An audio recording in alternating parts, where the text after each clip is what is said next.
Salut à tous et bienvenue dans ce 41e vlog de notre chaîne dans lequel nous allons parler des 3 hacks pour devenir rentier, les 3 hacks ultimes.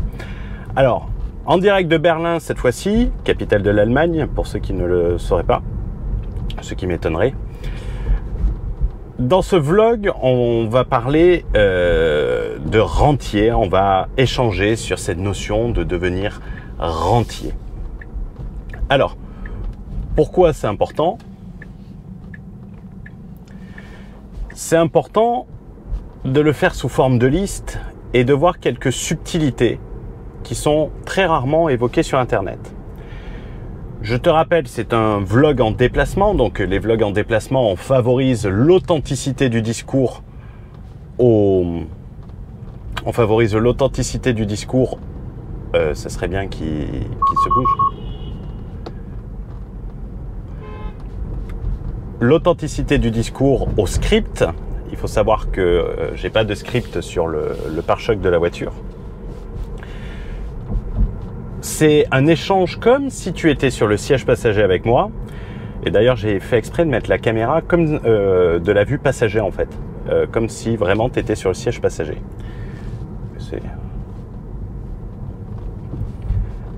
Donc, favoriser l'échange, l'authenticité du discours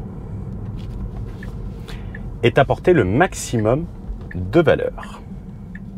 Une petite salutation à ceux qui ne comprennent pas le but de ces vlogs, d'enregistrer, de dire que ça manque de respect, qu'ils feront des réflexions dans les commentaires. Les gens comprennent ce format et j'espère qu'ils le... Ah non, je vais passer là.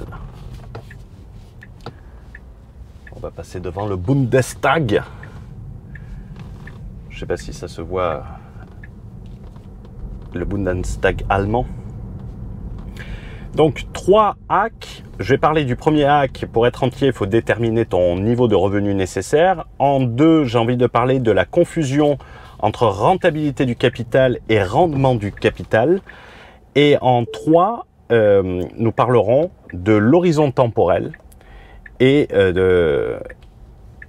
du capital non monétaire, c'est-à-dire le capital humain, dans cet ordre-là.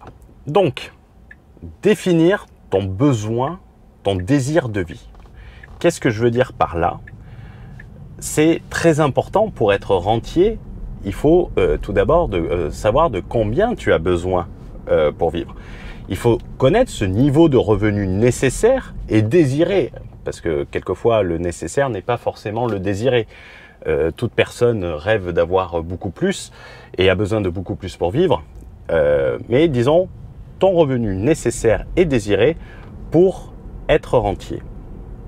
Cela peut paraître bête dit comme ça, et ça l'est peut-être, tu me diras dans les commentaires, mais prenons un exemple extrême pour l'illustrer.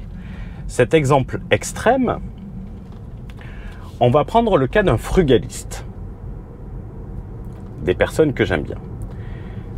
Si tu es frugaliste, que tu fais caca au resto du coin pour économiser l'eau et le papier toilette, que tu vis dans une tente quechua achetée chez Decathlon, que tu manges des cailloux ou des salades que tu arraches sur le rond-point communal, je sais, c'est absurde, mais on le pousse volontairement dans son extrême.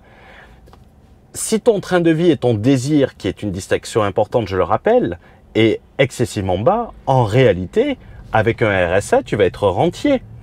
Ça va te suffire, un RSA. Ta rente est donc suffisante. Et en plus, c'est un revenu entièrement passif, le RSA. Et ce revenu te couvre ton besoin de vie. Tu désires pas plus, donc tu n'as pas besoin de bien plus. Donc c'est relativement simple en soi. Donc en soi, si tu as un train de vie très faible, tu as besoin d'un revenu très faible pour le couvrir.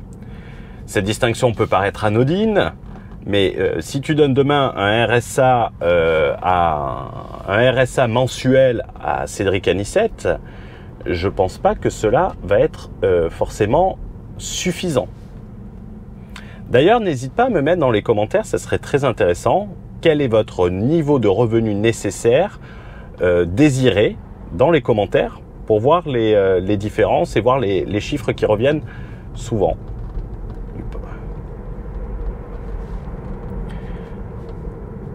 Ou sinon, tu peux faire comme un ancien concurrent que j'avais, qui a fait la une des journaux, des Twitter, qui est même passé chez Hanouna. Il a eu de la promotion gratuite. Je ne sais pas si tu as vu cette vidéo du mec qui se vantait de toucher 1800 € net des cotisations sociales. Tu peux faire ça aussi, c'est une option. Alors, ça peut te faire rigoler, mais dis-toi que ce mec, à l'époque, il t'apprenait la fiscalité. Donc, imagine les raccourcis qu'il faisait. Il t'apprenait aussi l'optimisation en France. Visiblement, il n'a pas trop percé, quoi.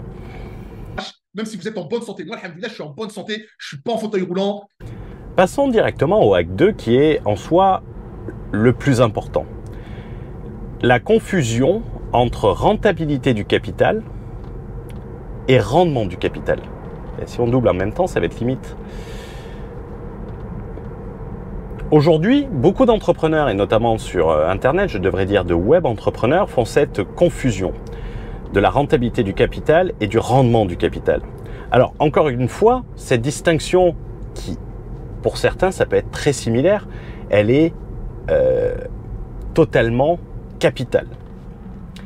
Nous l'avons vu dans le précédent vlog sur la richesse. La richesse, c'est du capital, comme ce que disait Karl Marx.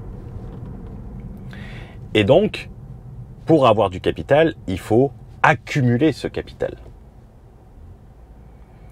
D'ailleurs, on va sortir un podcast sur 10 millions, je te mettrai le lien en bas, qui s'intitule La richesse, la vraie. Et en plus, si tu rejoins, tu trouveras énormément de contenu disruptif, notamment l'interview de Madeleine, salariée, qui en 4 ans a levé près de 10 millions d'euros et n'avait pas un salaire s'exprimant en millions d'euros pour tomber dans le 35% d'endettement. Vivre du rendement du capital, c'est la définition du rentier. Vivre de la rentabilité du capital, c'est la définition quitter la rat race façon Cédric Anissette. Mais effectivement, il quitte la rat race, mais il est toujours au goulag. Puisqu'il doit toujours faire rentrer de l'argent, des flux de trésorerie. Le goulag, c'est le travail forcé. Tu peux quitter la rat race tout en étant toujours dans le goulag en soi, d'être dans le travail forcé. Si demain, il s'arrête de travailler, Cédric Anissette, et qu'il ne vend plus ses e-books ou ses masterminds, ben, en combien de temps il épuise le capital? La rentabilité du capital, tu l'auras compris, c'est se nourrir de la variation du capital par les cash flows, c'est-à-dire bouffer son accumulation de capital, c'est-à-dire porter atteinte à la règle primordiale des rentiers et la règle primordiale de la magnifique position du vachier, que j'aime beaucoup, qui est l'accumulation du dit capital. Au lieu de se constituer un capital dans une... au lieu de constituer du capital, d'accumuler le dit capital, tu vas le dépenser dans une Lamborghini en espérant que cette Lamborghini se transforme en objet publicitaire et qu'elle te permette de vendre des e-books à 9,90 € et qu'elle ne perde pas trop en valeur. Ou faire un programme sur, ça ne m'étonnerait pas qu'il apprenne sur comment ne pas perdre d'argent avec les voitures. Ça ne devrait pas tarder si ce n'est pas déjà fait. Et 10 ans après qu'il a commencé, Cédric Anissette, vu que son train de vie a bouffé toute cette accumulation de capital, et que tu ne t'es pas expatrié dans une juridiction capitalistique, parce que d'un point de vue capitaliste, l'île Maurice, il y a mieux. C'est une juridiction de rentier. La juridiction de capitaliste, c'est celle qui va te permettre d'accumuler ton capital. La juridiction de rentier, c'est celle où tu y vas quand tu es rentier.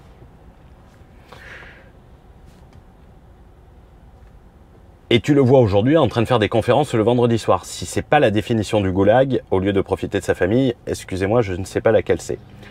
Par exemple, dans Expat Stratégique Pro, qui est une formation entièrement offerte, tu peux la rejoindre sur... les liens seront dans la description. Je parlais d'une juridiction à H1 où pour 300 000 € de bénéfices et 50 000 € de dividendes, avec les 50 000 € de dividendes, tu vis bien. Tu vas payer en tout et pour tout moins de 5% d'impôts. Donc je pense que c'est pas dégueulasse, perso et pro. Tu as plus de frais Stripe à Dubaï à titre de comparaison. Et si tu le compares à Dubaï, où certes tu vas payer à peu près le même niveau d'impôt parce que les 9% c'est pour tout le monde, avec 4 000 € net par mois, tu vis sacrément bien dans la juridiction H1, tu vis de manière très cheap à Dubaï. Pour vivre à Dubaï de la même manière, il va te falloir 10 000 euros par mois. Entre le loyer, le plaisir de Dubaï, c'est un peu comme c'est un peu comme les gens qui sont salariés à Paris avec 2 000 euros et qui t'expliquent que non, la province est pourrie, mais ils sont à Paris, ils ne profitent pas de Paris. Si tu prends l'écart, c'est-à-dire que quelqu'un qui va vivre de la même manière va dépenser 6 000 euros de plus dans la juridiction de Dubaï que dans la juridiction H1, tu te rends compte qu'en fait, ces 6 000 euros, tu dis, ouais, ça fait 72 000 euros par an. Sur 10 ans, ça fait 720 000 euros, ça fait même pas 1 million. Ouais, putain, même pas 1 million, c'est pourri. La différence, les 6 000 euros, une fois que tu les shootes au levier bancaire et que tu fais par exemple 6 000 euros de remboursement de financement, putain, mais c'est fermé, mais pourtant il n'y a plus le... Il n'y a plus le marathon. Mais on va revenir sur nos pas. Quand tu shootes ça avec du levier bancaire, 6 000 euros de remboursement par mois, c'est un crédit de 900 000 euros par an. Et tu ne comptes même pas les loyers. Donc si tu as des loyers qui te couvrent juste le remboursement du financement, à la fin, sur 5 ans, c'est 4,5 millions. Parce que tu empruntes 900 000 euros par an. X 5, bam, 4,5 millions. Voilà la différence. Tu as un mec qui s'est expatrié à Dubaï, qui a dépensé son capital dans une juridiction qui est une tueuse d'accumulation du capital, qui est une juridiction, on va dire, limite communiste. Ça peut faire rigoler comme ça. Mais en fait, ça te bouffe tout ton capital. C'est contre l'accumulation du capital. Donc, on pourrait presque dire en opposition à la juridiction capitaliste que c'est une juridiction communiste. Et quoi de mieux qu'à Berlin, il suffit de passer de Berlin-Est à Berlin-Ouest pour le comprendre. Si tu as 5 millions d'euros d'immobilier dans la juridiction H1 qui te ramène 10% de rendement une fois que tout est payé, tu as 450 000 euros. Tu as 450 000 euros de revenus du capital net d'impôts, même si tu rentres en France, que tu vas à Londres, ou même si tu décides d'aller à l'île Maurice pour les plages paradisiaques. Dans le langage Cédric N17, c'est une Lamborghini Aventador par an de rendement. C'est magnifique. Tu n'as même pas besoin de les revendre. Tu n'as même pas besoin de faire du leasing, limite. Tu peux arrêter de travailler et être dans la magnifique position du va chier. Donc, il faut bien comprendre la nécessité d'accumuler le capital et d'utiliser tous les outils pour accumuler le capital. Tous les outils pour accumuler le capital, c'est les banques, c'est l'imposition qui est un levier fiscal, tu as le levier bancaire, levier fiscal, levier bancaire, levier stratégique, tu as tout ça. Et avant de passer au dernier point, la notion d'horizon temporel et de capital non monétaire. D'ailleurs, je vais le faire en sens inverse, ça sera plus pertinent, je pense. Donc, commencer par le capital non monétaire. Le capital non monétaire, c'est quoi? C'est le capital humain. Le capital, c'est également ta connaissance, c'est également... Merde. Ah putain, ça tombe. Allez, joie de l'enregistrement. Ce capital non monétaire, ça va être ton capital humain, ça va être ta richesse intérieure. Je vais te partager une anecdote, celle de mon ancien boss. Ça fait un peu Robert Kiyosaki, mais c'est important de le préciser. Mon ancien boss, dans les années 80, a vendu sa première boîte. En valeur actualisée aujourd'hui, on parlerait entre 80 et 100 millions d'euros, qui est une position qui n'est pas dégueulasse. C'est pas dégueulasse. Quelle est la première chose qu'il a fait? Il avait une quarantaine d'années à l'époque. La première chose qu'il a fait, c'est aller à l'école, faire des études pour travailler son capital humain. Il était dans une position où il n'avait pas besoin. Hein. Il était 100 fois millionnaire. Il avait un rendement, s'il plaçait à 1%, il était millionnaire, millionnaire annuellement. Donc, il a décidé d'aller investir dans son capital humain.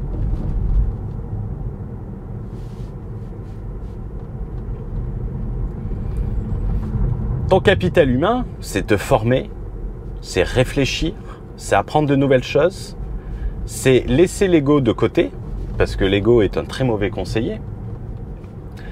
Savoir que tu ne sais pas, c'est important. Il y a beaucoup de gens qui ne savent, qui n'ont pas conscience, qui ne savent pas. Et il a développé son capital non monétaire. Aujourd'hui, pour donner un ordre d'idée, l'entretien de son bateau, c'est 15 millions d'euros par an. 15 millions d'euros par an. Et je te parle pas de faire le plein où tu dois aller au Monténégro. Bon, ça va changer, ça maintenant qu'il rentre dans l'Union Européenne. Tu vas faire ton plein au Monténégro, tu le règles par virement bancaire parce que les mecs refusent que tu les payes par carte parce qu'il y a trop de frais. Disons que, allez, si tu fais 500 000 euros de profit par an, tu peux pas payer le plein du bateau, qui fait même pas un an. Hein. Donc, tu le rajoutes aux 15 millions. Et je me souviens lui avoir posé une question un jour, je lui avais dit, mais vous le louez pas et vous l'utilisez 2 semaines par an, ça vous coûte 15 millions pour l'utiliser 2 semaines par an. Pourquoi vous le louez pas le reste du temps?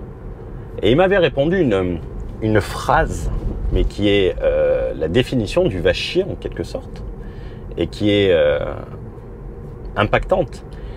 Il m'avait fait, je paye l'option de pouvoir m'en servir quand je veux.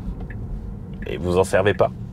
Oui, mais si j'ai envie de m'en servir demain, je peux y aller sans me soucier s'il est loué, s'il n'est pas loué et tout ça. J'ai le choix de le faire. Et je me paye une option de pouvoir exercer cette option quand je veux. Pour atteindre cette position, tu vas devoir développer certes ton capital, mais également ton capital non monétaire, ton savoir.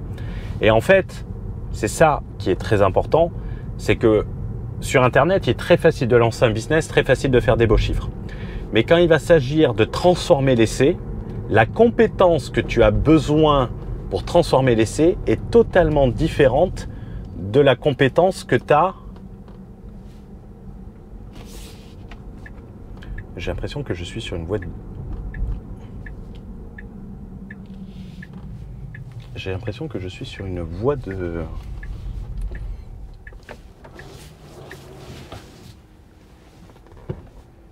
J'ai l'impression que je suis sur une voie de vélo.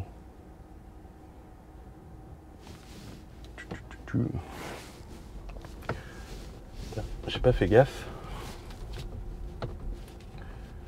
Je sais pas où j'ai fait la connerie. Et c'est pour cette raison que lorsque tu vas écouter certaines personnes, certains web entrepreneurs, tu as l'impression qu'ils sont relativement restreints et tu te demandes comment ils ont fait pour gagner tant d'argent.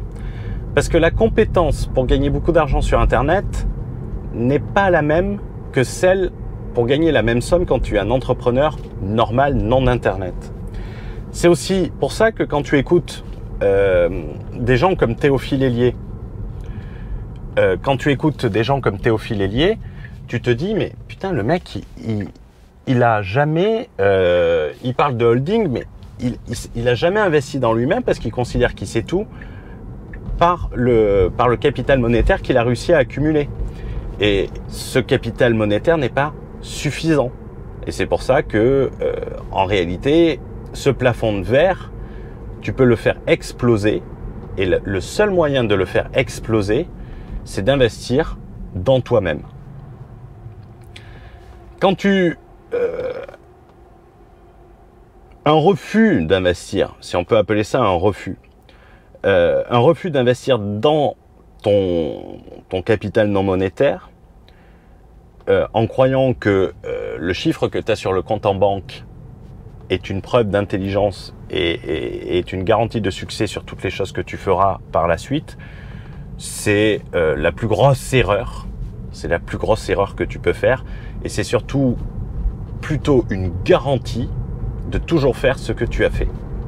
C'est-à-dire de ne jamais pouvoir sortir du goulag. Et c'est la principale raison c'est pour cette principale raison que les gens qui ont fait soi-disant des millions, et je ne doute pas qu'ils les aient fait, sont toujours en train de travailler, de faire des conférences internet le dimanche soir et ce genre de choses. Et enfin, pour finir, j'aimerais te parler du capital. Après avoir parlé du capital non monétaire, j'ai envie de te parler de l'horizon temporel nécessaire. Il faut qu'il soit cohérent avec ta stratégie. Ne réfléchis pas en mensuel, ne réfléchis pas en trimestre. Ça, c'est les employés, c'est les salariés qui réfléchissent comme ça. Quand tu dis « ouais, je gagne 10K par mois », t'es pas un entrepreneur. T'es plus proche de l'indépendant, du salarié déguisé que de l'entrepreneur. Inscris-toi dans une vision à minima sur 5 ans, qui est entre le moyen et le long terme en finance. Tu es plus proche du court terme que du long terme en finance. Et ce n'est pas parce que tu fais 10K par mois aujourd'hui que tu les feras toujours dans 5 ans. Et c'est là qu'il est important également l'accumulation du capital, le capital non monétaire pour pouvoir développer d'autres activités, pouvoir développer tes investissements et pas seulement mettre un truc sur Binance et investir dans la crypto-monnaie, avoir une vraie logique. Et aujourd'hui, tu as une chance sur Internet. Cette chance que tu as sur Internet, c'est d'avoir énormément de savoir. Alors, tu en as peut-être un peu trop, j'ai envie de dire.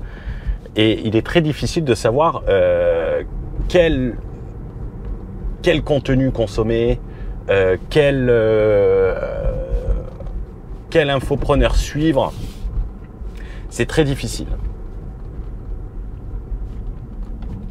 Cédric Anissette a sans doute cru que le business était éternel. Et en confondant les cash flows, la rentabilité du capital avec les rentes, le rendement du capital, et en raisonnant en mensuel et en se disant que le mensuel serait éternel, aujourd'hui, je pense que si tu lui demandes, il aimerait bien refaire les chiffres qu'il faisait avant. Et il regrette peut-être de ne pas avoir pris ces stratégies avant. Il n'est de si bonne compagnie qui ne se quitte, donc il va falloir conclure sur cette vidéo qui, j'espère, t'aura apporté de la valeur. Et n'hésite pas à me dire ce que tu en penses dans les commentaires. N'hésite pas à nous rejoindre également sur Discord, sur Telegram, tous les liens se trouvent dans la description. Retiens que pour être rentier, pour être la vraie liberté, pas uniquement, il faut avoir la liberté financière et être dans la position du vachier. Il faut que tu détermines tes envies et ton besoin de vie ainsi que ton idéal et que tu mettes une stratégie en place par rapport à ça. Il va falloir que tu favorises l'accumulation du capital. C'est plus facile d'accumuler du capital dans les pays où les taxes sont aussi faibles que le coût de la vie. Si les taxes sont basses mais que le coût de la vie est plus élevé que les taxes que tu vas payer dans un autre pays, ton capital, cette accumulation sera très faible, voire quasi inexistante. J'aime bien quand les gens disent « ouais, les Indiens, ils arrivent à épargner à Dubaï ». Oui, parce qu'ils ne vivent pas. J'aimerais bien voir la capacité d'emprunt de quelqu'un qui va souvent au restaurant, salle de sport, qui a un appartement. Quand tu vois que ça coûte 3500 balles le 70 mètres carrés, moyen quoi. Et investis dans ton capital non monétaire. Toi, ne jamais surestimer tes compétences et ne jamais sous-estimer également la chance. Ça, c'est fatal. Mon boss, pour le reciter, avait l'habitude de demander « Tu sais qu'est-ce qui sépare les hommes de leurs rêves ?» Et je te laisse réfléchir, essayer d'imaginer. Une réponse qui est vraie à 98-99% du temps. La chose qui sépare les hommes de leurs rêves, c'est généralement le talent. Et oui, c'est triste à dire, mais c'est la triste réalité. Je te laisse réfléchir sur ça.